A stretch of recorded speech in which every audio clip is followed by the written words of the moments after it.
Hello students, I am Ajit Verma in front of you, and in this tutorial we will talk about the sales forecast. Forecasting the sales is very important for any of the organization because if you achieve the correct sales forecast, it will definitely give you certain kind of benefits, like you may be able to produce in the actual amounts which is the need of the market. You may be able to match up the demand and the supply, as well as you may be able to get a good market for your feature, and you can also persuade the potential customers. You can add on the potential customers in near future. So basically, sales forecast is a projection of the expected customer demand for products and services at a specific company for a specific time horizon and with certain underlying assumptions. As I said, essential tool used for business planning, marketing, and general management decision making. Generally, it's a kind of routine program for the management where they need to forecast the sales for every day, for every month, for every 3 months, and for the entire year also. And once you have the correct prediction, once you have the correct forecasting of the sales, then only the targets and quotas can be given to the sales teams and to the individual salesmen. Here are certain methods which are widely used by the companies for forecasting the sales. The one is the list of qualitative methods. On the other hand, we have the quantitative methods. So just have a look at the qualitative methods first. The first is the executive opinion method.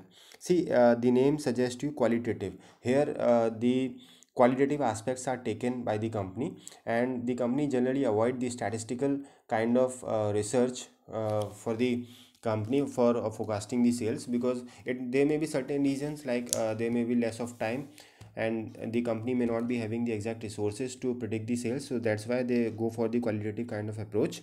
The first is the executive opinion method, where the concern of the executives, the top executives, are noted down, and the things are being asked to them that how much sales they can be generated by the company in the near future.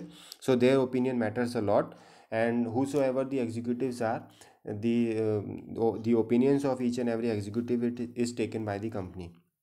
The second is the Delphi method.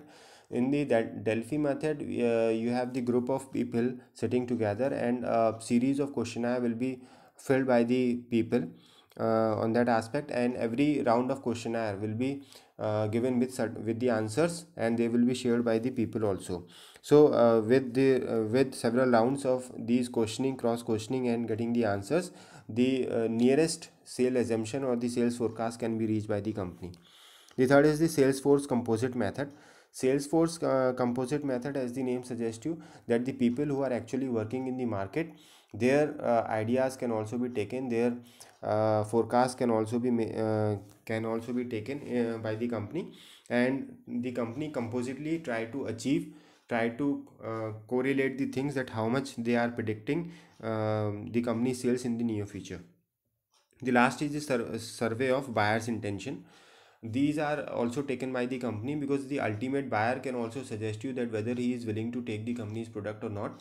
So the survey is conducted in such a way that in mass the questions will be raised from the buyer side, like if whether they like the product or whether they are ready to purchase the product or not. So when the results of these questionnaire will come to the company can easily identify that how much sales forecast, how much sales can be there in the near future, how many people are ready to purchase the product from the company side, and accordingly they can have the production schedule. Okay, so these are the qualitative approaches. On the other hand, we have the quantitative approaches. As the name suggests, here the data also matters. Like the first is the time series analysis. Time series, as the name suggests you, that you just check the record of previous year sales, and for example the last 5 years sales can be checked by the company, and accordingly the sales forecast can be predicted for the upcoming year. For example, if Maruti Suzuki is there and is coming with the latest model of the car, so that company will also want to check that from the last 5 years how many cars were sold by the company and which were the popular cars. So accordingly the time series also matters, and they can predict the sales for the coming uh, year also. Next is the market test method. generally known with the name as test marketing. So a small area is checked by the company and the product is being test marketed there. The opinion of the people are checked there, and the intentions for buying that product will also be noted down. So depending upon the success of the product in that particular area, the company can devise the plan for the entire market, and this is known as the market test method. Means testing a smaller market at one point of time is the market test method. The last is the regression analysis. Regression analysis is a kind of statistical based analysis in which the company try to find out the different variables which affect the sales, like the dependent variables and independent variables are also checked by the company, which affect the sales a lot. And the study is basically made in terms like which are the different factors which can affect your sales and how the company can control them. So all these aspects will also be checked by the company in the regression analysis. Thank you.